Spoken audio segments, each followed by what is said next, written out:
This tower is all that remains of a 12th century church that stood on a Normandy hilltop in the tiny village of Grania. It's a war memorial for nearly 50 American soldiers and 32 of the town's citizens. One of those killed here was Sergeant Benton Broussard, a French-speaking Cajun paratrooper.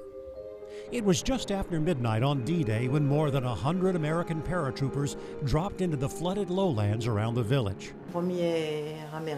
Around 1 o'clock in the morning, somebody knocked at the door, and it was the first American who arrived. Danielle Payros translates for her mother, Martha Rigo, who was 12 years old on D-Day. Martha's sister, Odette, was 18.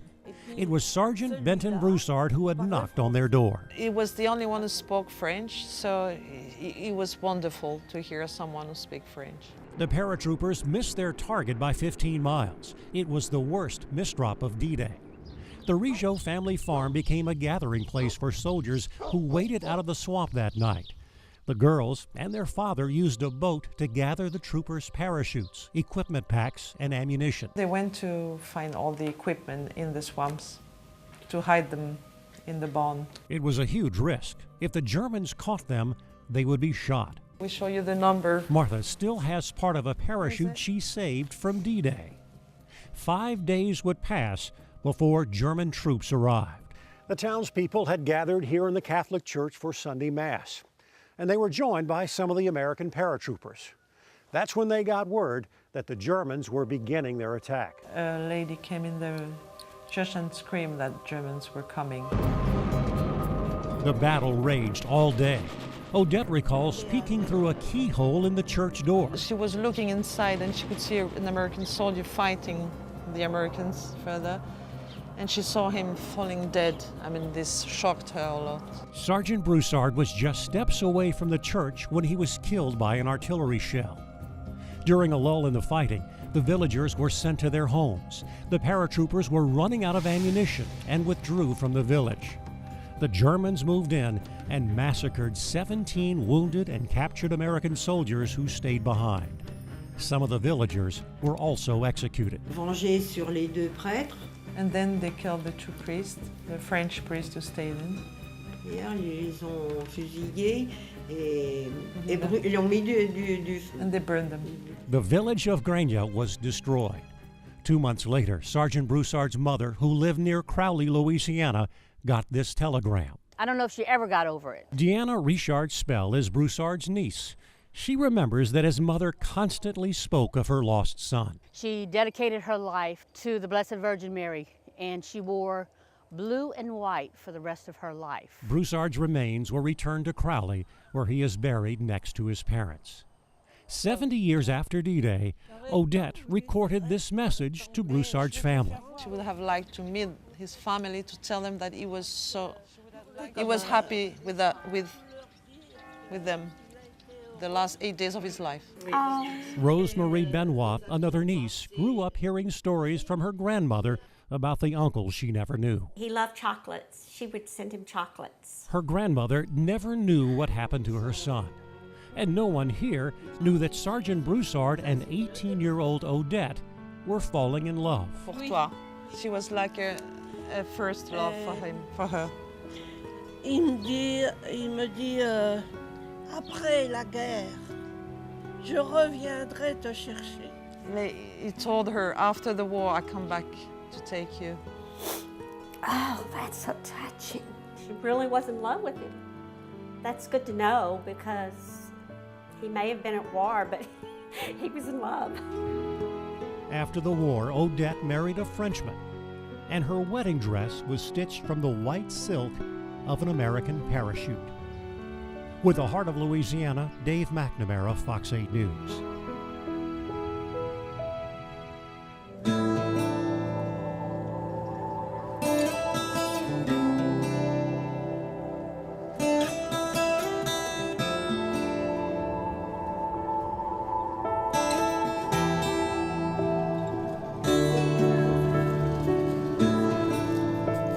He didn't like to explain the sculptures. If you'd ask him what something meant, he'd say, it's not about what I see, it's about what you see.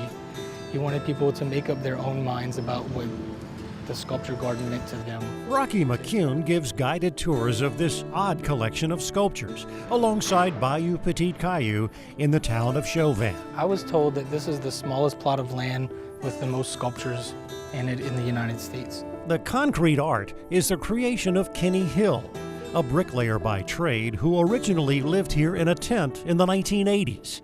Eventually, Hill built a house and then filled the yard with art. I like to lump this in more as outsider art or naive art from individuals that have had no real formal training in artwork but find it within themselves to produce their own art. The centerpiece is a 45-foot-tall lighthouse built with 7,000 bricks. And whenever he would have bricks or cement or anything left over from a job that he had, he would bring it over here and he would add on to the tower. On the outside, three-dimensional figures cover the lighthouse, with scenes that range from historical to whimsical to spiritual. The artist places himself in many of his sculptures.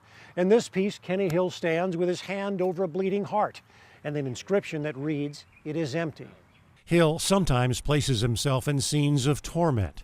He's on horseback, and he soars above with the help of an eagle. There is a side of darkness and light, and he follows Jesus carrying his own cross.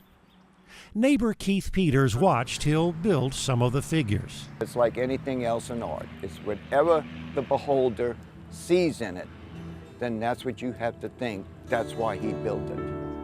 In the year 2000, the garden was overgrown with weeds.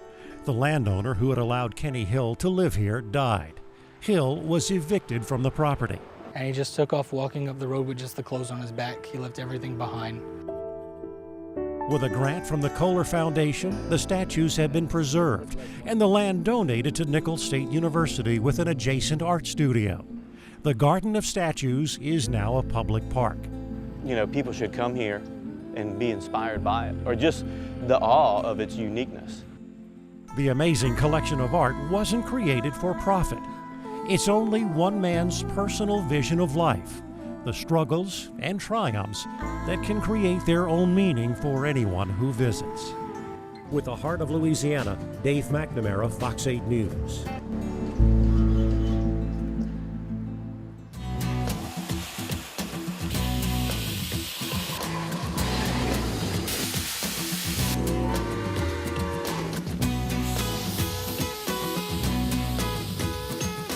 It's 130 tons of rolling steel, a classic 90-year-old oil-burning, steam-powered locomotive that has reclaimed its place on the rails of Louisiana. The engine was actually built in Algiers at the Southern Pacific shops. She's the only surviving Louisiana-built standard gauge locomotive in existence, and she is on the National Register of Historical Places. Bill Morris is no stranger to trains. He's a fourth-generation engineer. He worked 27 years for the Union Pacific Railroad. Now he volunteers his time to work on the restored number 745. Sitting across from the engineer, the fireman, Danny Rainsky, maintains the delicate balance of heat and steam. Time to add water. Not critical, but it's time to add water. I gave it 15 seconds of water.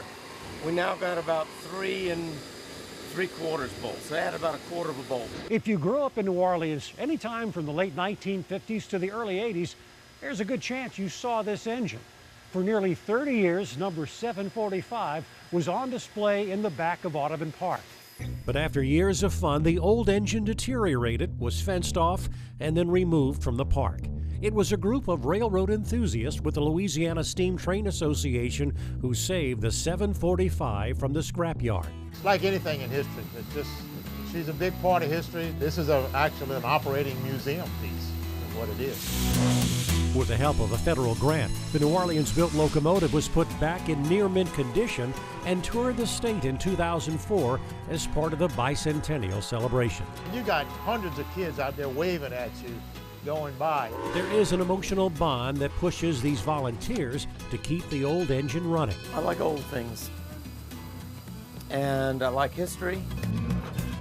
And their reward is being able to share this impressive rolling piece of history.